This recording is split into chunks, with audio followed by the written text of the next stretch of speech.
ALS. Amyotrofická laterální skleróza je bezmoc. Nemůžeme ji léčit. Můžeme ale pomoci jinak. Nenechte nás v tom a podpořte nás na HitHitu.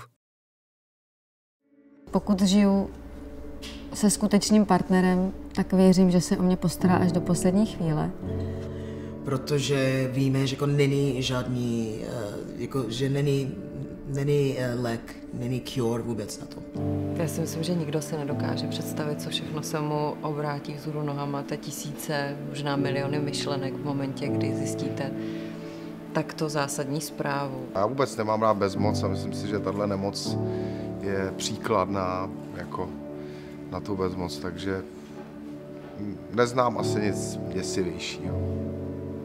Z ALS by se asi úplně všechno obrátilo vzhůru nohama, protože všichni víme, že taková diagnóza je v podstatě konečná, že neexistuje žádný lék, že v podstatě by se jednalo jenom o nějaké oddálení toho konce, takže úplně všechno by se obrátilo vzhůru nohama. Vím, že je to děsivý, jako co vím o té nemoci. Asi by to bylo hodně těžké, ale doufal bych, že mě lidi nenechají ve štychu a že mi vlastně ty poslední roky zpříjemní.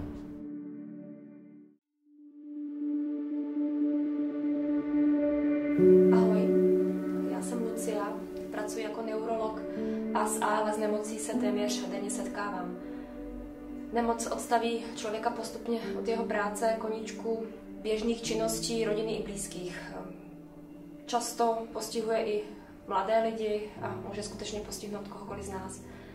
Žádná léčba neexistuje, ale můžeme pomoct třeba speciálníma pomůckama. Jsem Petra a jako lékařka se zabývám hlasovou medicínou. ALS postihuje hlavně pohybový aparát, ale málo kdo si uvědomuje, že nakonec pacienta trápí nejvíc to, že nemůže vyjádřit své emoce, někomu říct, že ho má rád nebo ho pohladit. A proto jsem tady, aby jsme jim s tím mohli pomoci. Jmenuji se Anička a studuji 6. rokem medicínu. K ALSu jsem se přidala poté, co onemocněl můj nejbližší člověk. Nemoc postupuje týden od týdne a vy to jenom sledujete a trhá vám to srdce. Neměla jsem se kam obrátit pro pomoc a proto jsme ji začali organizovat sami. Ahoj, jsem Eva. S nemocnými z ALS pracuji 6. rokem. Společně s přáteli jsme se rozhodli založit organizaci, která by sdružovala odborníky, nemocné a celé jejich rodiny.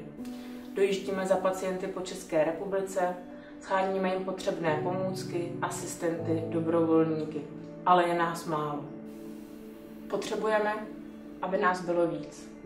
Jsem Štěpán, s ALSou jsem začal jezdit před více než rokem a fotograficky dokumentovat nemocné ALS a práci doktorek. A poté, co jsem viděl, kolik dokáže udělat komunikační pomůcka, jako je snímač očních pohybů s člověkem, který bez ní nedokáže vyjádřit ani souhlas, jsem se prostě musel zapojit. A teď tuhle kampaň asi vedu a s vaší pomocí snad bude úspěšná.